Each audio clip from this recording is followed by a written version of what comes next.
Tuhan bisa berkati Anda dengan karunia baru di usia 40. Tiba-tiba Anda bisa punya suatu keahlian baru. Itu bukan karena Anda layak menerima karunia itu, karena ada orang yang nolak.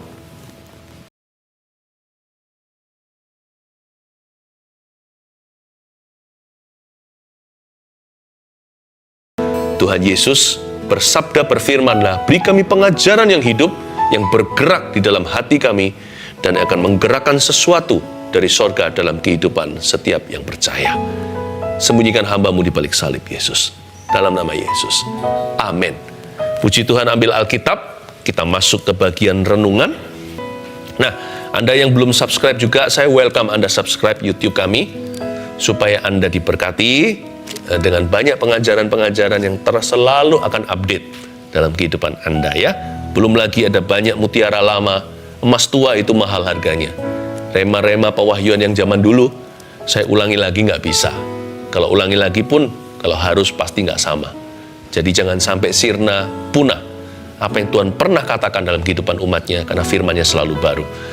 Nah, sekarang juga seperti lagu yang barusan kita nyanyikan, lapangkanlah tempat kemahmu. Tugas kita mengembangkan diri, sebab Tuhan akan mengembangkan kita ke kanan dan ke kiri. Catat, renungan saya ini berjudulkan mengembangkan 5 talenta. Saya kira kita cuma punya satu, itu pun banyak orang yang merasa dia nggak punya talenta apa-apa, nggak punya bakat sama sekali atau kemampuan.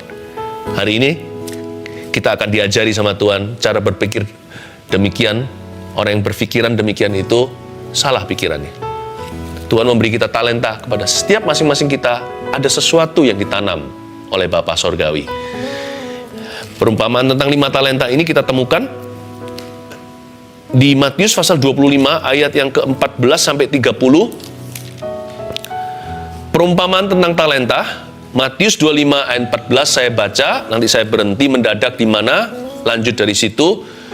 Dan nanti Tuhan akan beri pewahyuan-pewahyuan baru. Sebab hal kerajaan sorga sama seperti seorang yang mau bepergian ke luar negeri, yang memanggil hamba-hambanya dan mempercayakan hartanya kepada mereka. Berhenti di sana di ayat pertama yang kita baca, yaitu ayat 14. Semuanya ini perumpamaan ya. Semuanya ini juga bicara tentang kerajaan sorga. Hubungan dengan Bapa. Ya. Nah, digambarkan seperti seorang tuan yang pergi ke luar negeri, lalu panggil staf atau hamba-hambanya, lalu mempercayakan hartanya kepada mereka. Sadarkah Bapak, Ibu, Saudara, bahwa hidupmu adalah hartamu yang paling mulia dari Tuhan? Jadi jangan sia-siakan hidup kita itu satu koin saja, dipakai beli apa, ya sudah habis, nggak ada lagi. Hidup ini jangan dibiarkan berlalu begitu saja. Tahu nggak? Mungkin kita nggak punya sesuatu, mungkin kita tidak bisa beli sesuatu yang mahal, kita belum punya rumah, masih bergumul, punya pekerjaan, jodoh pun belum ada. Apapun juga yang masih kekurangan di hidupmu, selama Anda punya nyawa, buat apa kita memperoleh seluruh dunia tapi kehilangan nyawa kita? Kalau Tuhan kasih kita nyawa hari ini, Tuhan kasih kita hidup, itulah harta yang harus kita kelola. Dimulai dengan kesadaran bahwa kehidupan ini adalah kepercayaan Tuhan. Sekalipun jikalau di sini ada di antara kita yang lahirnya dari kecelakaan, di luar nikah nih papa mama, aku ini anak haram, nggak ada. Yang ada itu hanyalah orang tua haram. Di dunia ini nggak ada anak haram, anak kecil nggak tahu apa-apa. Bukan atas kehendak mereka dilahirkan, semua atas kehendak Allah. Semua anak itu mulia, jadi Anda dilahirkan dalam rencana Allah. Sekalipun melalui kesalahan manusia. Jangan menuduh dirimu sendiri, jangan lukai dirimu. Jangan bunuh diri, jangan depresi, jangan putus asa, putus pengharapan. Remember, your life still counts. Hidupmu itu berarti, ingatlah bahwa hidup Anda berharga. Hidup itulah harta, oke? Kita lihat lagi ayat yang berikutnya, ayat 15. Yang seorang diberikannya 5 talenta, ingat angka 5. Yang seorang lagi 2, ingat angka 2. Dan yang seorang lagi 1, ingat angka 1, 5, 2, 1. Masing-masing menurut kesanggupannya. Lalu ia berangkat. Ada 5 talenta, ada 2, ada 1 talenta. Ingat ya, 1, 2, 5 talenta. Talenta di sini sebenarnya tidak sama dengan bahasa Indonesia talenta yang artinya bakat. Seni, bakat menyanyi, bakat olahraga, ya, bakat bisnis, bakat melukis, bakat membaca, bakat bahasa. Talenta di sini adalah suatu ukuran berat. A talent. Ya, orang Yahudi pakai ukuran ini. Satu talenta itu sama dengan 34 kilo sesuatu. Ya, saya buka rahasia nih. Saya ini kalau dilihat dari daging saya atau tubuh saja, saya sudah lebih dari 2 talenta berat badan saya. Setiap orang itu sekalipun nggak punya, kalau ada di antara kita yang merasa aku nggak punya bakat apa-apa, Anda punya tubuh kan? Bapa, aku persembahkan tubuhku sebagai persembahan yang hidup, yang kudus dan berkenan. Bahkan, jikalau Anda tersisa 1 talenta pun, itu pun kepercayaan. Andai kata tubuh Anda tinggal 34 kilo, sekalipun kulit Anda sekalipun tulang Anda hanya berbungkus kulit tanpa daging diantaranya, Tuhan tetap meminta Anda hidup berbuah dan hidup produktif. Tidak ada yang bisa menghalangi mandat kita dari sorga. Karena Tuhan pergi ke luar negeri, mempercayakan harta. Hidupku ini adalah harta sorga. Ditebus dengan darah anak domba Allah. Hidupku berharga. Saya nggak berhak loh, ilegal, itu kriminalitas untuk tidak menghargai hidup sendiri. Karena hidupku ini sudah dibeli. Hidupku bukannya aku lagi, tapi Yesus dalamku. Hargai untuk Yesus, sekalipun Anda cenderung tidak menghargai diri sendiri. Bahkan kalau Anda berbungkus tulang berbungkus kulit saja, tidak ada daging diantaranya, saya katakan tadi. Remember this. You still have 1 talent, that's your body. Sekalipun saya nggak bisa berbuat sesuatu, saya nggak pintar bahasa, saya ini sekolah juga nggak tinggi, nggak pandai bergaul, kuper apalagi, saya gampang nervous, gagap, kepintaran nggak punya, hanya bisa nguli. Ayat ini menceritakan pada kita, setiap orang diberi kesanggupan, minimal 1 talenta. Kalau tidak ada bakat, tubuhmu jadi. Ya, ayat berikutnya, ayat yang ke-16, segera pergilah hamba yang menerima 5 talenta itu. Wah, ini cerita yang besar dulu, 5 talenta. Ia menjalankan uang itu, so good news. Dia menjalankan uang itu lalu beroleh laba 5 talenta. Ini returnnya 100%, ini investasinya jitu. Ya, kalau ini uang ya, ia menjalankan uang itu, mungkin 34 kilo emas masing-masing diberikan. Ya kan? 1 talenta, ini hamba yang ini dapatnya ratusan kilo karena dia 5 talenta. Emas kek atau uang mina, saya tidak tahu tepatnya apa karena ini perumpamaan. Tapi yang pasti, hamba 5 talenta ini menjalankan uang itu. Kata menjalankan di sini berarti orang ini ada fokus hidup yang jelas dan dia berusaha. Dia nggak diam saja. Mengembangkan talenta 1, 2, atau 5 harus penuh dengan kesengajaan.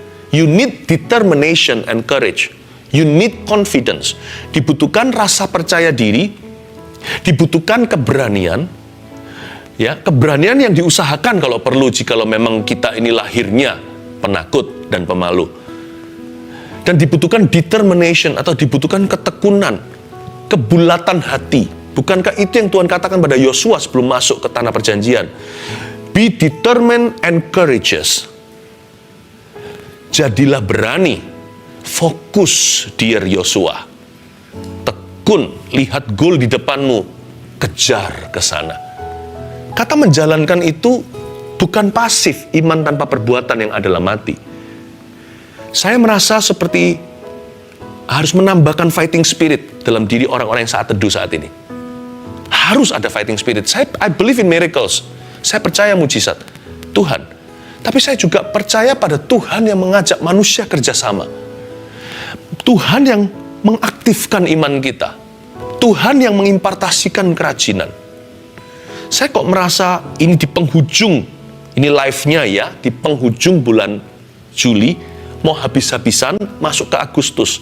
Bukankah saya berkali-kali bernubuat, di roh saya diberikan sebuah nubuatan, kayak seperti zamannya Mesir itu loh. Malaikat maut keluar lalu terbunuh anak sulung orang-orang Mesir sampai ke ternak-ternaknya.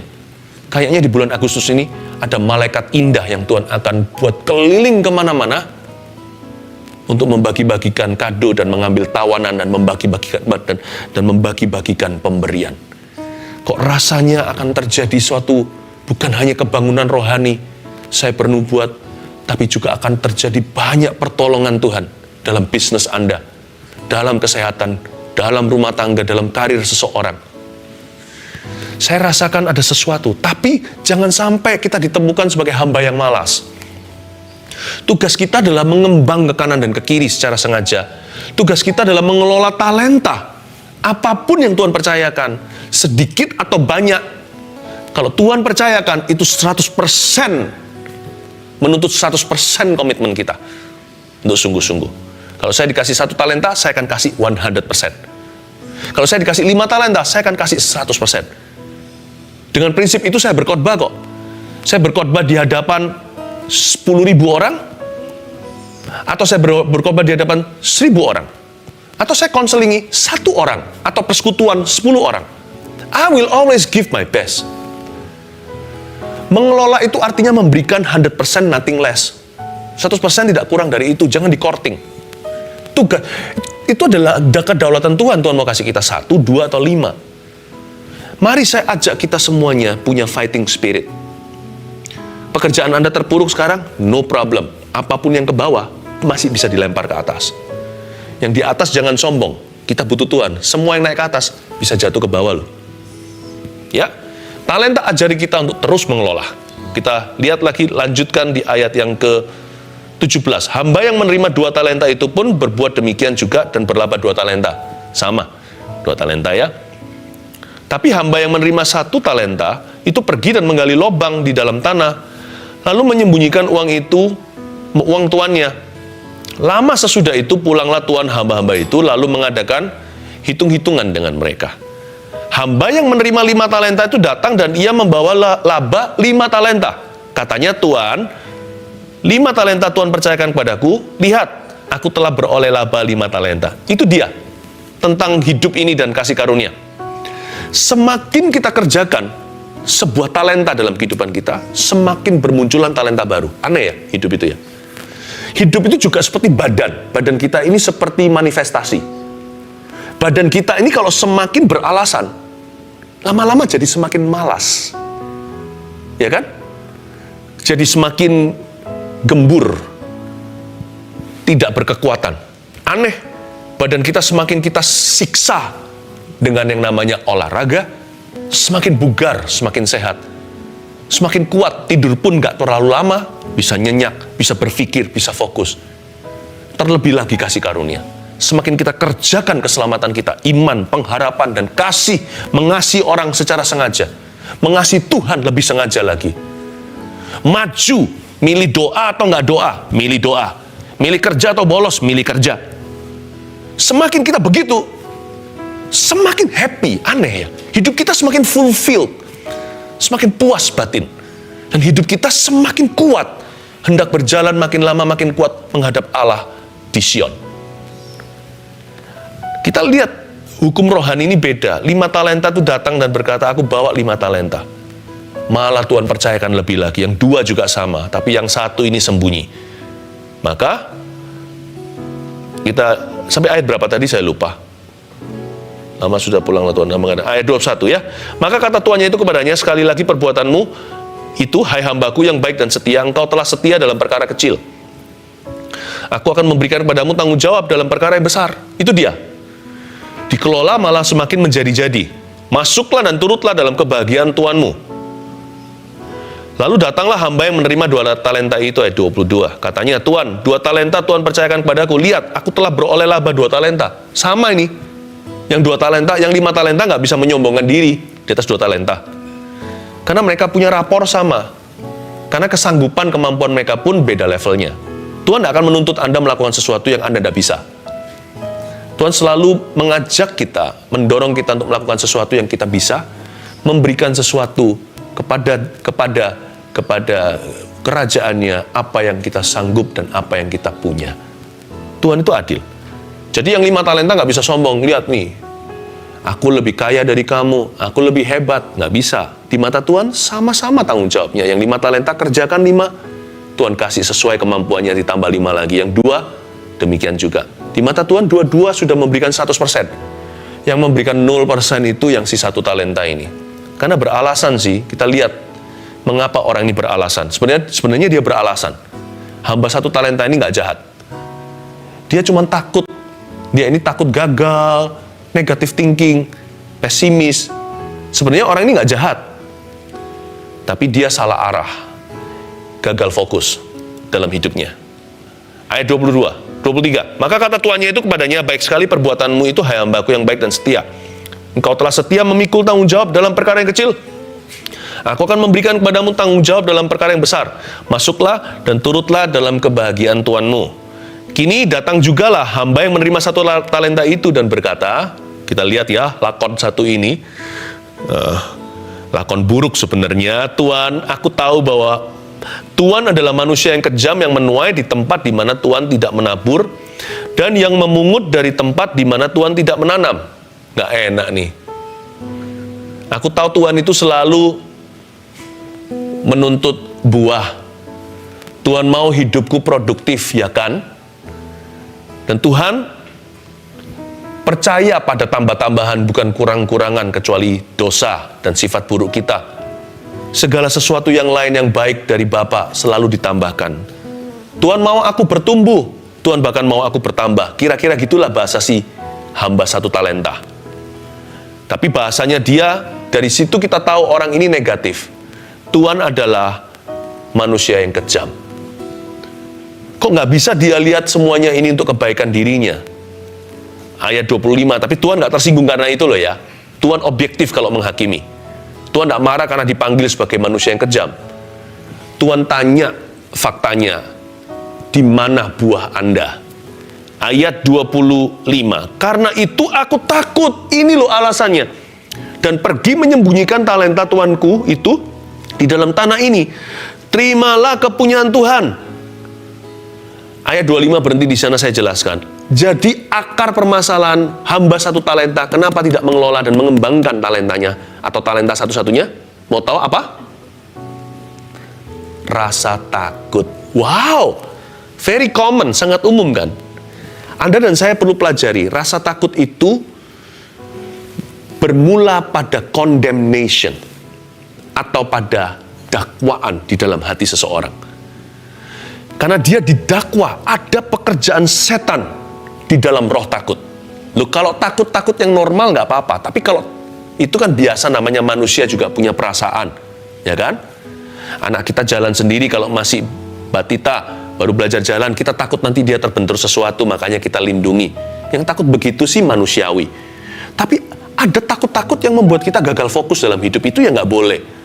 Ada takut-takut yang melumpuhkan kita sehingga kita nggak berbuat apa-apa. Takut seperti ini itu ada campur tangan iblis di dalamnya. Kekhawatiran berlebihan hingga keterikatan dengan obat-obatan. Harus penenang, harus obat tidur, kalau tidak begitu tidak bisa buat apa Tuhan ciptakan malam? Supaya kita bisa tidur alami. Tapi ada orang yang depresi. Kekhawatiran berlebih sehingga nggak bisa berdoa. Itu sudah nggak normal. Itu bukan new normal, itu nggak normal. Itu ada pekerjaan setan di dalamnya. Hamba ini takut. Kata takut artinya dia mengantisipasi gagal. Belum apa-apa, belum mencoba. Ya. Dan dia itu berpikiran negatif, pesimis, dan dia nggak fokus. Sibuk melulu tapi nggak tahu apa yang dia lakukan. Sehingga orang seperti ini, gara-gara tidak punya goal yang jelas, tidak punya target kehidupan, dia takut, kalau aku pasang target begini, apakah aku salahi Tuhan mendahului Tuhan? Tuhan mending didahului lalu Tuhan rem-rem Anda. Daripada seperti keledai yang perlu pakai tali les dan kekang, kalau nggak gitu nggak akan mendekat padamu. Jangan takut mendahului Tuhan. Kemauan, dorongan kita untuk maju itu pun dari Roh Kudus. Ya, jangan beralasan. Orang seperti ini saking takutnya, takut ini, takut itu, yang nggak terbukti, sehingga apapun juga dia nggak pernah mulai. Muter-muter di tempat di padang gurun sampai mati. I better make a learning mistake than I make the mistake of never learning. Pahamin? Saya lebih baik membuat kesalahan-kesalahan saat mencoba. Asal bukan salah fatal yang Alkitab katakan, berarti konyol kan, sudah diperingatkan. Tapi kesalahan dalam saya berusaha untuk mengerti kehendak Allah. Daripada saya membuat satu kesalahan fatal, yaitu tidak mencoba apa-apa. Itu dia. Ayat 26. Maka jawab tuannya itu, hai kamu hamba yang jahat dan malas. Jadi kamu sudah tahu nih, bahwa aku menuai di tempat di mana aku nggak nabur dan memungut dari tempat di mana aku nggak menanam. Tuhan aminkan. Hati-hati jangan sembarangan kalau ngomong sama Tuhan. Ya, karena kebanyakan anak-anak Tuhan itu dosanya satu. Bukan 10 perintah Allah, mencuri, membunuh. Tapi mulut kita lancang sama Tuhan kadang-kadang. Tetap harus reverent, harus takut akan Tuhan. Mengasihi ya. Tapi please understand, He's not our equal. Dia bukanlah setara kita, dia bukan sebaya. Ya, dia adalah Bapa kita, Raja kita, sekalipun dia sahabat kekasih kita, Juru Selamat. Karena itu sudahlah seharusnya uangku itu, ayat 27, kau berikan pada orang yang menjalankan uang, supaya sekembaliku aku menerimanya serta dengan bunganya. Sebab itu ambillah talenta itu daripadanya, dan berikanlah kepada orang yang mempunyai 10 talenta itu. Karena setiap orang yang mempunyai kepadanya akan diberi, sehingga ia berkelimpahan. Tetapi siapa yang tidak mempunyai, apapun yang ada padanya, akan diambil daripadanya. Dari ayat 28 saya ambil kesimpulan Alkitabiah bahwa talenta dan kasih karunia bisa ditransferkan dan dipindahkan. Buktinya ayat ini berkata, diambil talenta dari yang satu itu, dikasih yang punya 10 sekarang. Yang tadi punya 5 talenta, digarap, dikerjakan, berlaba 5 talenta, Tuhan kasih ke orang itu. Berarti bisa dipindah loh. Bisa dipindah. Jangan heran ya, karena ada orang dikejar-kejar Roh Kudus untuk melayani sesamanya. Dia nggak mau, nanti akhirnya Roh Kudus harus pakai orang yang lain.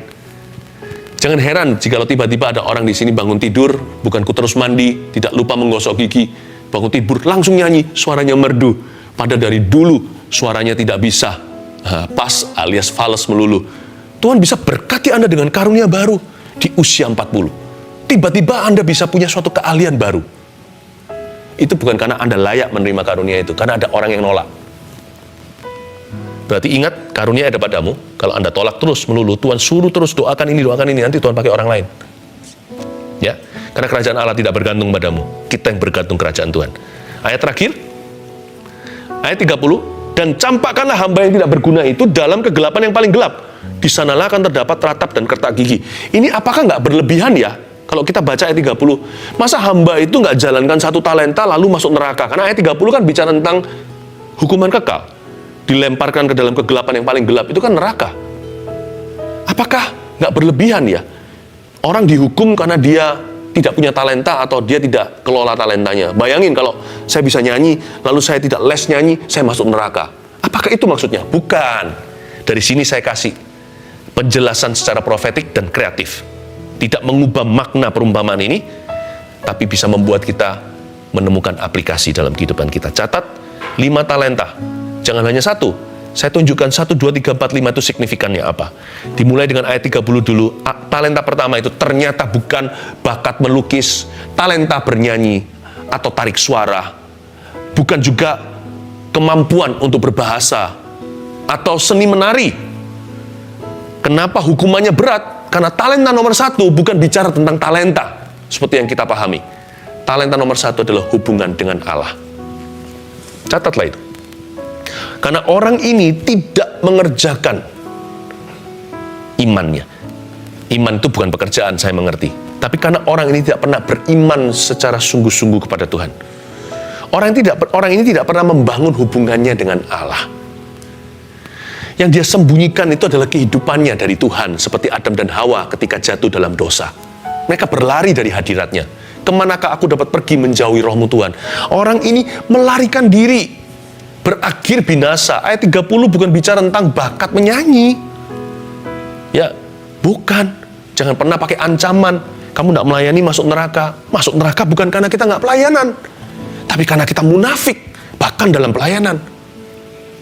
Ya, hubungan dengan Allah itu nomor 1. Jadi ini kabar baik, good news. Kalau Anda merasa hari ini kehilangan pekerjaan nih, oke, omset Anda dari 1 miliar menjadi 10 juta aja hari ini. Selama Anda membangun terus hubungan dengan Allah, Anda punya masa depan. Karena orang yang punya 1 talenta, kalau dia kerjakan, itu akan berakhir somewhere.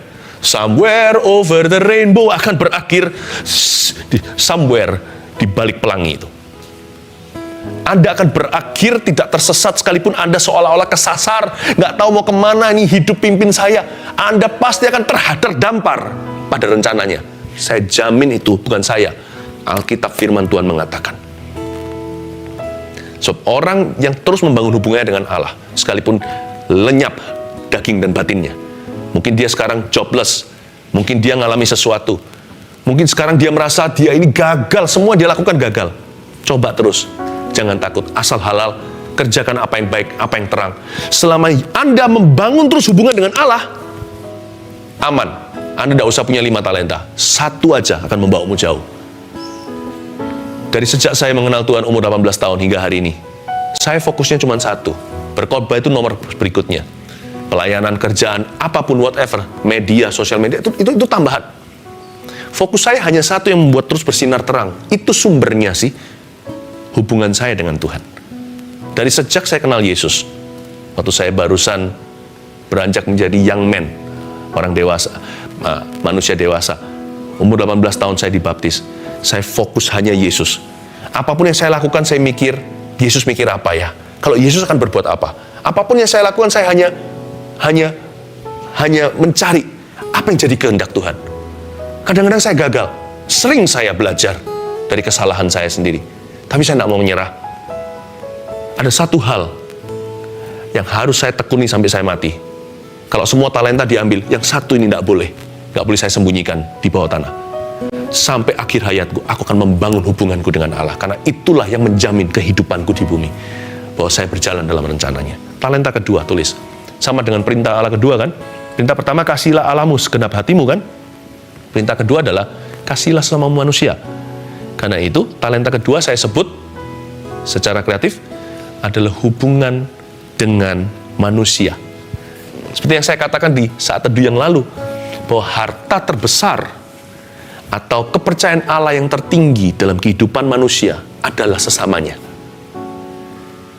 Ya, kerjakan talenta kedua ini. Anggaplah itu bakat Anda. Anda harus semakin mahir, bukan pura-pura, tapi tulus seperti merpati, cerdik seperti ular. Ya, setiap manusia yang Allah taruh di hidupmu itu, Anda harus kelola. Kita harus mengelolanya. Kita harus mengembangkan setiap hubungan. Apapun sifat hubungan itu, kita harus kembangkan sesuai dengan konteks yang tepat. Tidak kepada semua orang kita punya peran yang sama. Oke? Kalau saya sama anak-anak saya, karena saya juga adalah ayahnya, saya harus bisa menghidupi mereka, menyekolahkan. Tidak semua orang saya bisa sekolahkan. Mungkin saya bisa berbuat amal sekolahkan beberapa. Tapi nggak mungkin saya bisa sekolahkan seluruh dunia. Tapi anak saya harus bisa dukung mereka hingga lulus kuliah. Saya tahu saya siapa. Tapi di lain cerita, kalau ada orang memusuhi saya, memfitnah saya, katakan yang enggak, yang not true, yang tidak benar. Tapi kalau saya tiba-tiba diuji sama Tuhan suatu hari, saya harus bisa, ketika bertemu dengan orang itu, saya harus doakan dan berkati. I will do that. Tuhan tidak nuntut saya untuk melakukan kepada musuh, orang yang memusuhi saya, seperti sebagai ayah kepada anaknya. Tapi pada konteks itu, saya harus mengerti apa yang menjadi kehendak Allah. Saya harus bisa mengampuni dia, memberkati dia. Bukan membalas gigi ganti gigi, tapi tampar pipi kanan, kasih pipi kiri. Setiap manusia itu Tuhan akan lihat dari sorga. Kepada anak, you seperti apa? Kepada istri bagaimana? Jangan main tangan, supaya jangan sampai doamu terhalang. Alkitab mengatakan kalau suami yang suka melakukan kekerasan dalam rumah tangga, doanya akan terhambat. Bisnisnya, lihat cepat lambat, Anda akan jatuh dalam jeratmu sendiri.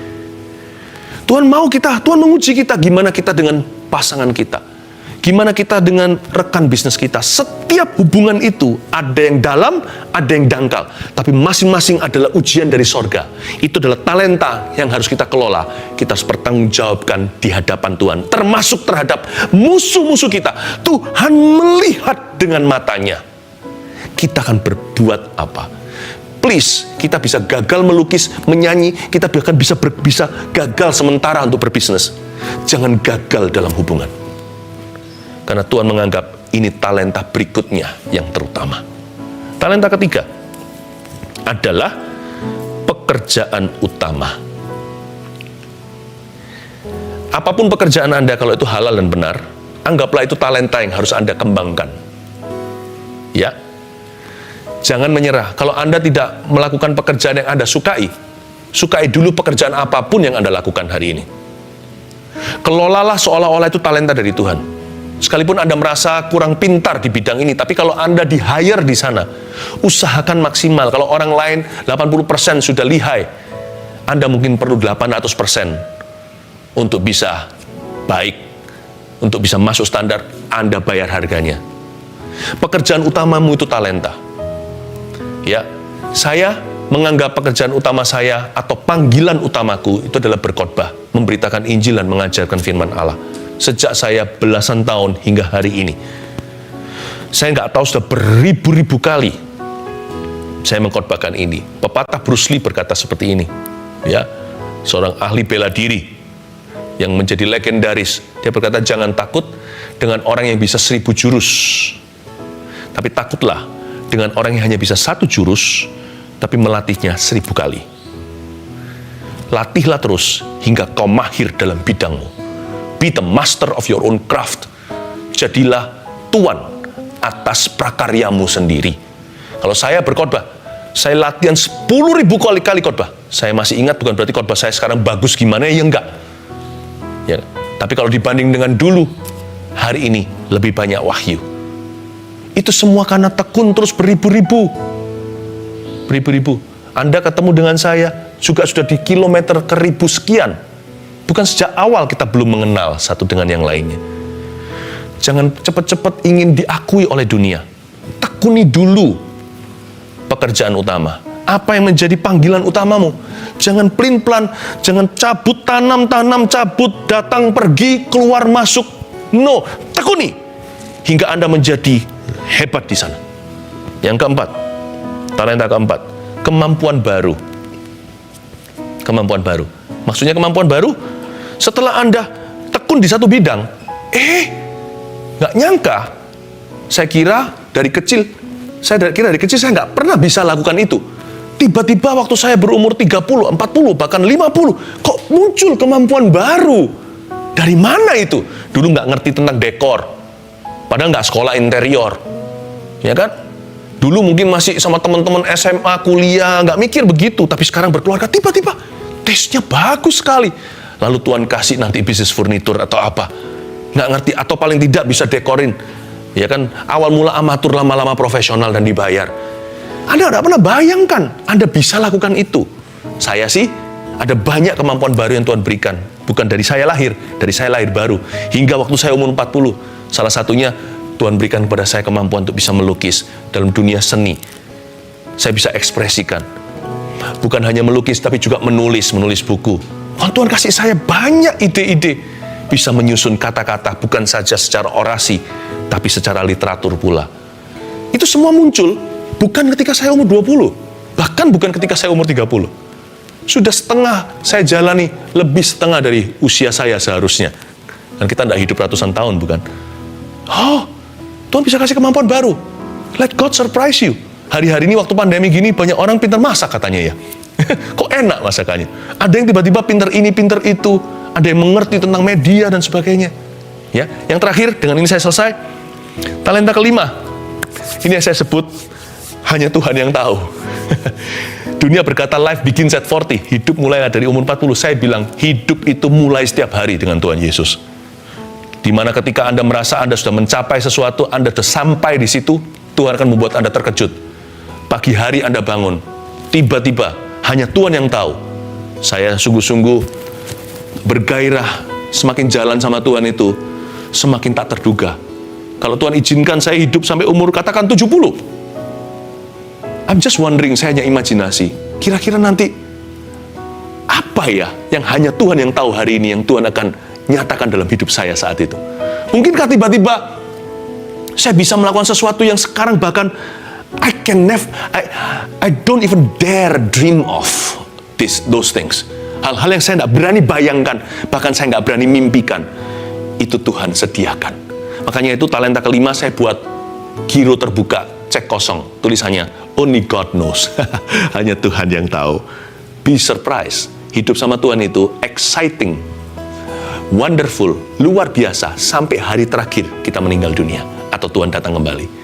hidup sama Tuhan is never dull. Tidak pernah tumpul, tidak pernah membosankan. Hidup sama Tuhan itu selalu dak-dikduk yang baik. Wow! What's next? What else? Tuhan, apalagi? Ya Tuhan yang telah Engkau sediakan bagi orang percaya. Amin. Oke, review aja lalu kita selesai. Ada 5 talenta yang saya sebutkan, mengembangkan 5 talenta di sini. Talenta nomor 1 adalah hubungan dengan Allah. Talenta kedua adalah hubungan dengan manusia. Talenta ketiga adalah pekerjaan utama atau panggilan utama kita. Talenta keempat adalah kemampuan baru yang Tuhan nyatakan nanti. Talenta kelima lebih jauh lagi, hanya Tuhan yang tahu. God bless you. Haleluya.